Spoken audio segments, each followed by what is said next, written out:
So Mandhira, thank you so much for speaking to us here at NDTV at what must be a very, very difficult time for you. You know, condolences to you and your family, given the suddenness of your brother's death. If you could, where were you when you first heard about it? We were at home in the UK, and Mum had actually gone to visit my brother. And I called her in the evening. The Air India crash had just happened, and I called her, and she was sitting alone at home, and she said, "I want to come back." So we sent her an Uber to come to us. And my sister called from New York, and she just kept saying, something's happened to Bhaiya. And I said, well, if he's playing polo, something's happened. So I said, well, he's probably fallen off, and he's had a lot of accidents with rods in his arm. And then she called me back saying that he's gone. I can imagine just talking about it. I mean, given the suddenness of it and the fact that it happened when he was doing something he enjoyed. I also know, you wrote on social media a very emotional piece about your brother, about how you actually hadn't spoken for many years and you were involved in some kind of litigation, and how you regret that. I don't think I ever thought that my brother and me would fight forever, because we were very, very, very close, and we had our little moments and little jokes between us, which were just us, and I could look at him or he could look at me, and we'd get it, and so I don't think I ever imagined that we wouldn't make up and we wouldn't talk, or he wouldn't be a part of my life ever again. So I think for me that's it's just been really tough to know that I'll never see him again, and I'll never have those moments again with him. Because I know, it was such a stupid fight if you think about it, but at that time it was so big, and the world makes everything bigger, and I think I wish I'd not got caught up in that. But had I known for 1 second, I don't think him or me would have made this last the way it did. And it was litigation involving the brand, the brand, and and that's when we found out about the fact that there was a trust and all of that, which was, I think my brother is not the kind of person who would do this to us. So it was all very shocking for us, but I wish I could sit down with him and ask him now everything, but we can't. Right. I'm so sorry. I know this is very difficult for you to talk about, but what's also now in the public, I mean, your mother has come out and spoken about how she was made to sign certain documents. Yeah. This is something that has been denied by Sona Comstar, they're saying, and they've in fact sent a cease and desist notice as well to your mother. Well, it wasn't towards Sona Comstar. It was us trying to figure out what had happened with our shares in Sona Comstar for the family. It wasn't about Sona Comstar. We were asking them to give us time to figure out what was going on. We've lost our brother. Everything's happened so fast, and suddenly we heard about this board meeting, and we sat down, and Mum said, "Can they not stop right now?" And that's when we asked. Mum said, "I want to ask them to stop it." I said, "Well, I think the advice we got is we can ask them to postpone it," which is what she wanted, just to figure out what was going on, because we're now finding out every day that the family owns nothing. We've lost everything. And what my dad built was Sona. We grew up, with Dad traveling to Delhi, coming back here. We grew up in this house, and we spent very little time with him during the time he was building this company. And today, our family has no link with it, which is a bit odd. My mom's alive. We're alive. Just because there's no son left, there are 2 daughters left. There's 6, 7 grandchildren today. How can we give up what Dad built for this family? For his whole dream was to create a legacy. And today the Kapurs have got nothing but to do with it. It's all gone. The house she built, she sat under a tree. She wanted a house like the White House, which Dad bought her the land, and she sat and did it. It's all gone.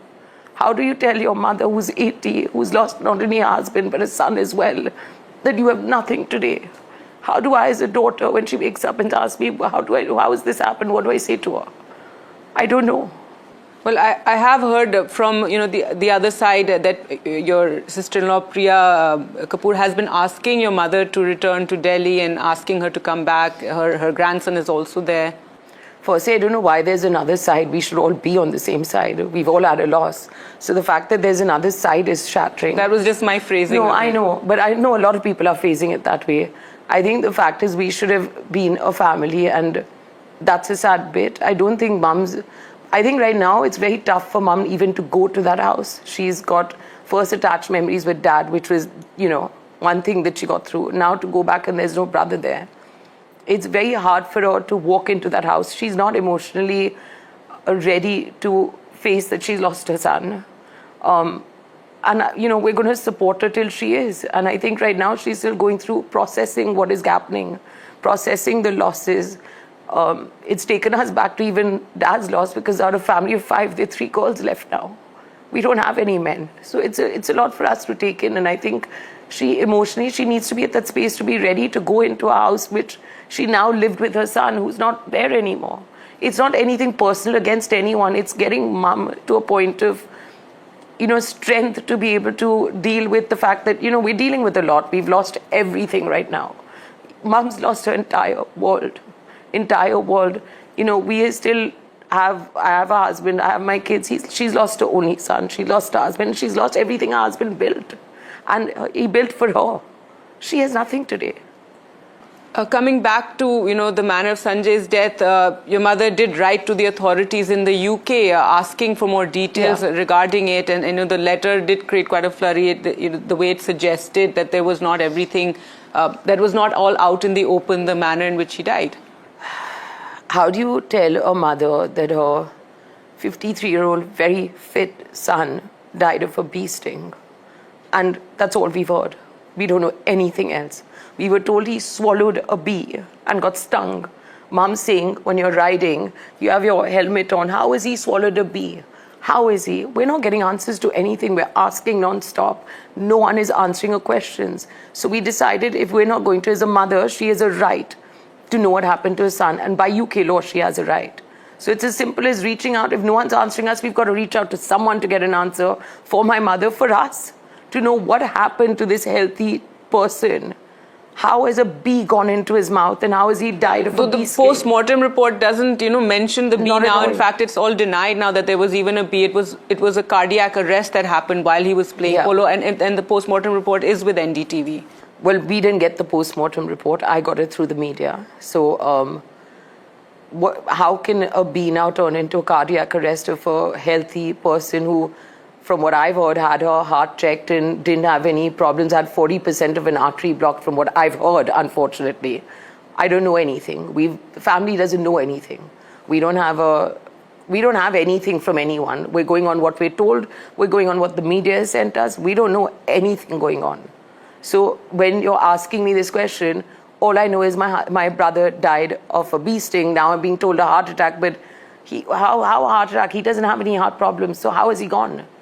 One has heard from lawyers that the post-mortem was sent to your mother as well. It was not sent. I know it wasn't sent. I got it from the media. I'm the one who shared it, and I only got 1 page. Then it was sent to me through a relative. There were 3 pages. That's how we got it. All right. Now, Sona Comstars also said that since 2019, your mother did not have any shares left, so there is no claim, it seems, is what they're suggesting. So as you are finding out, we are also finding out. We didn't know we had to look into this stuff. We have learned that everything was put into this so-called trust, which I don't know how, we don't know anything. We're still finding out stuff. My father left everything to my mother. My father and mother founded Sona. So to tell my mother at 80, you have nothing to do with the company she built, I think is a little absurd. I think it's a little harsh on my mum to, send her this letter saying you have nothing to do with the company she built. She's 80. Just have that respect of the fact that her husband and her did this. They started with Sona. My dad worked with her, his father-in-law, left everything. Our family was moved to Delhi. We actually went for family therapy because we hated moving to Delhi. That's what we've been through. And today you're telling this 80-year-old woman who's lost everything that you have nothing to do with this company. I mean, think about it. Is that fair? This is the legacy that my father built. Today we're being told you're not allowed to have this legacy. What have you got to do with it?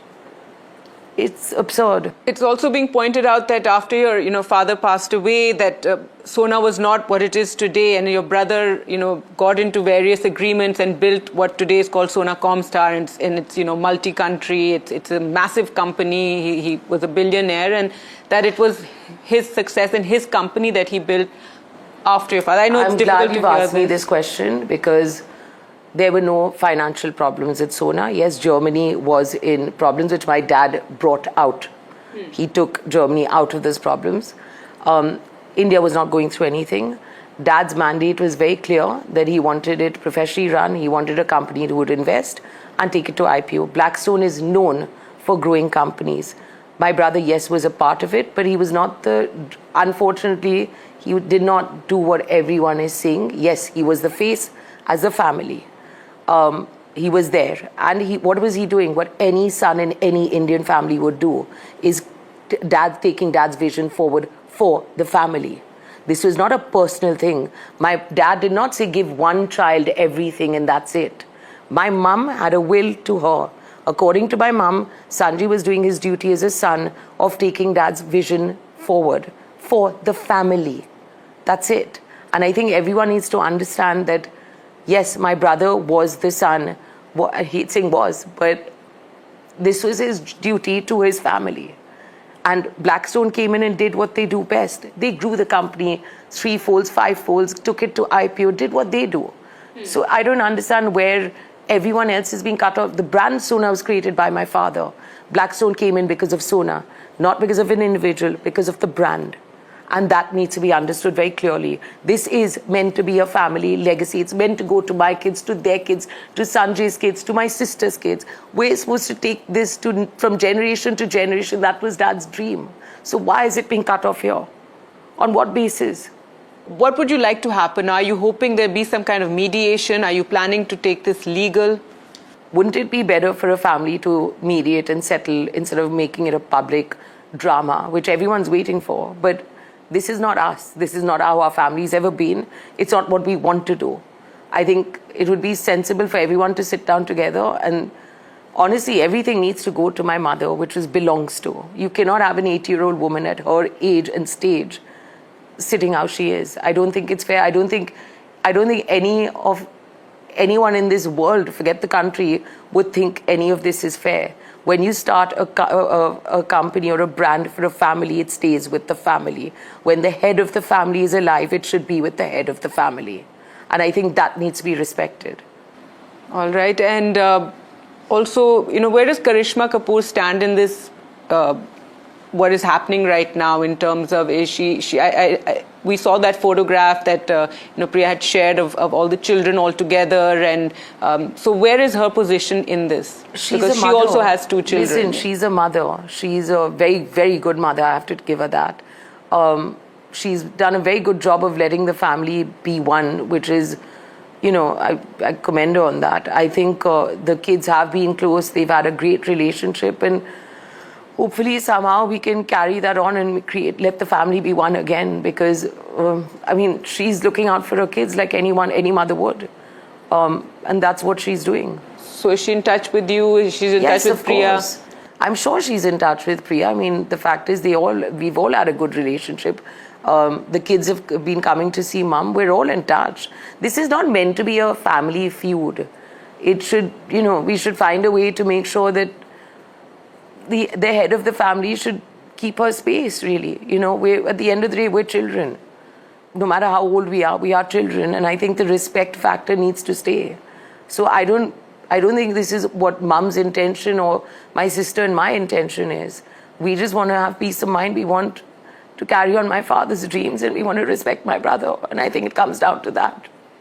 Right. And finally, again, I want to ask you, the fact that your mother was divested of all shares in 2019, was that a surprise to you and your sister Suparna and your mother? It was. Everything has been a surprise and a shock to us. I think everything we're finding out is it's very upsetting, and it's like I said, we're learning every day. We're learning a lot through the media. We're learning a lot through sources of well-wishers who are coming and telling us what is happening. So we're learning, and everything has been shocking. From the 12th of June, our life has been one big shock.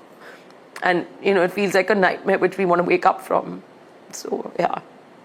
And again, is there anyone who is, perhaps talking to both sides, trying to, come to some agreement? Because, again, children are involved. Yeah. There are 2 of Priya's, there's Karishma's 2, they're your children. There's your mother who's over 80, and she's, I believe, feeling very stressed, and she has very high blood pressure because of this. So obviously, it must be telling on her health as well. It is. There's no one yet. who is. So hopefully, we'll find a way to do that at some point. I think right now I think it would be nice if everything was shared openly with us and we were able to sit down and get to somewhere which makes sense. Everyone has to be looked after. There are 7 grandkids at the end of the day. And I think that's what Mum's concern is. There are not only 3 grandkids from my brother, there are 7 in the family, and Dad was obsessed with his grandchildren. My dad's obsession was my mother, then the grandkids, then the 3 of us. And that needs to be kept because, again, this is a family which Dad wanted to build a legacy, and he did, and I don't think it should leave our family. And you're hoping to resolve it and not take it legal, That's not the intention. It never was. My mom's 80. I don't think she wants to get into legal battles at this age, nor do we. We've just been through a huge tragedy in our life. It was hard enough losing my father. We never thought we'd lose my brother. So I think we should be able to grieve at least without all this drama going on and this constant finding out something new every day, going into a space of what the hell has happened to our life. Everything has been snatched on the 12th of June and we're lost. We're just absolutely lost. And have you spoken to Priya? No, I don't. We haven't spoken past after the 13 days. We've not really met. She went away, we came here, and we've not really spoken. But it would be nice for, I think, someone to come in and mediate and, make peace with all of this. And again, it's not about them and us. It should just be one us and the world be a them.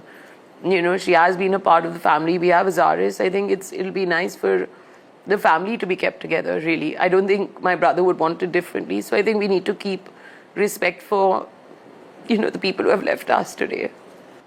All right, Mandhira, thank you. I know it was very difficult for you to speak about all this right now, but thank you so much for speaking to NDTV. Thanks.